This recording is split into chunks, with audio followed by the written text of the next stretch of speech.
Good morning, students.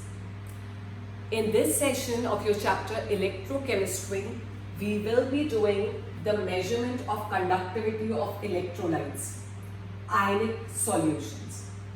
Now, we are going to do it practically. If any solution of electrolyte is given to us, then how we will measure its conductivity.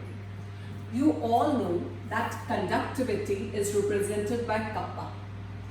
Kappa is equal to G into L upon A, where what is G? G is the conductance, L is the length and A is the area of cross section. I can also write kappa is equal to 1 upon R into L by A. Now, to determine the conductivity, I have to calculate resistance. Resistance is measured by using a Wheatstone bridge. Resistance is measured by using a Wheatstone bridge. So one task, I measure the resistance. Other task is I have to measure L and A. Now, if I consider any solid conductor, a metallic wire or any conductor, suppose this is the conductor, I can measure its length, I can measure its area of cross section, and I can substitute here and calculate kappa. But we know that electrolytes conduct electricity only in the aqueous solution or molten state. So that means they are not solid. So we have to find out that if the solution is there, how we will find out L and A. The two tasks, how to measure the resistance and how to find out L and A. Now, in the case of ionic solutions, if I am using a Wheatstone bridge, there are two difficulties which are faced. Just let us see first what is a Wheatstone bridge. The Wheatstone bridge consists of this first resistance, which is a variable resistance R1. Here, this circuit, in the circuit we join the unknown resistance. What we join? Any substance, anything for which you want to determine the resistance, we join here. It will be called as R2. Then it is R3.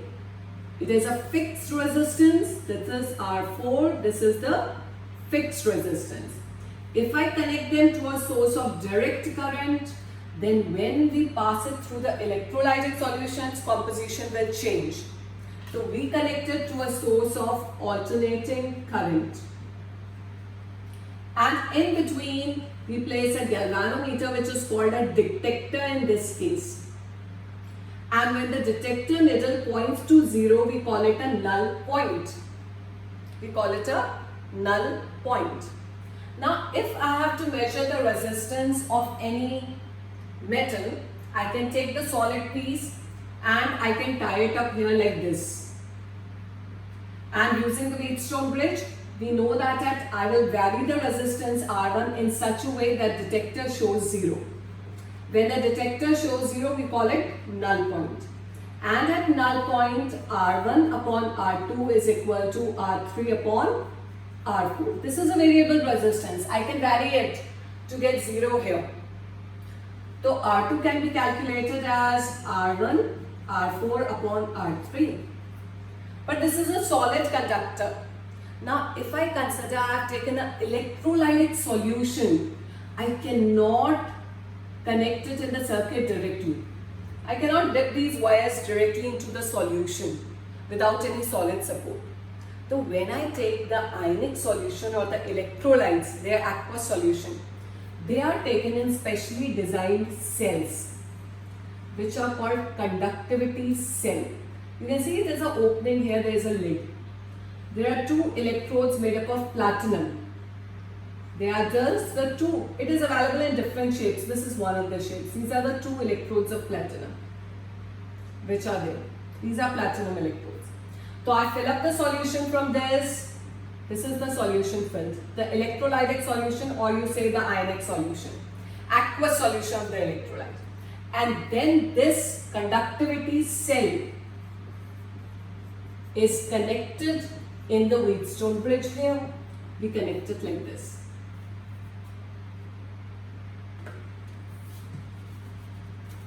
This is the conductivity cell I have connected here. And this is, I can determine the resistance R2. So this is how we measure the resistance of an electrolytic solution or an ionic solution using the Wheatstone bridge. Now there is another problem, L by A. How to determine L by A?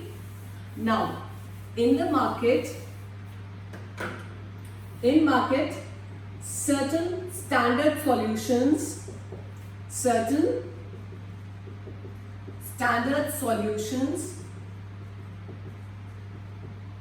called conductivity solutions are available. The most commonly used conductivity solution is KCl solution, whose conductivity at different concentration and at different temperatures are determined and is written on the bottle. Most commonly used conductivity solution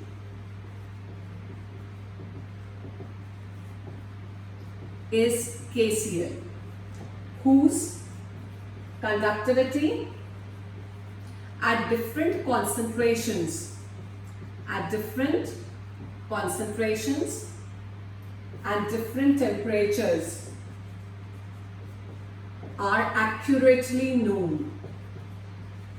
We know them accurately. So what we get? We get these certain solutions in packed bottles. This is the solutions. And here KCl solution and its conductivity is known to us. Kappa is known. The value of kappa is given to you. The value is kappa is known to us. The value of kappa is written on this bottle. So kappa is known for it. I fill the conductivity solution here. What I fill here? Conductivity solution. So what is first filled in it? Conductivity solution is filled. Conductivity solution is filled in the conductivity cell. Is filled in conductivity cell. And its resistance is measured.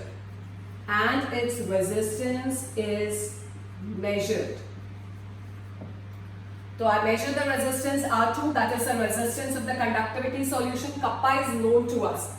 So what we write here? We write kappa known. We know the value of kappa is equal to 1 upon R. Resistance is determined from the Wheatstone bridge into L by A. So what is the value of L by A? L by A will be equal to kappa known multiplied by resistance. L upon A is the cell constant. What is L upon A? The cell constant.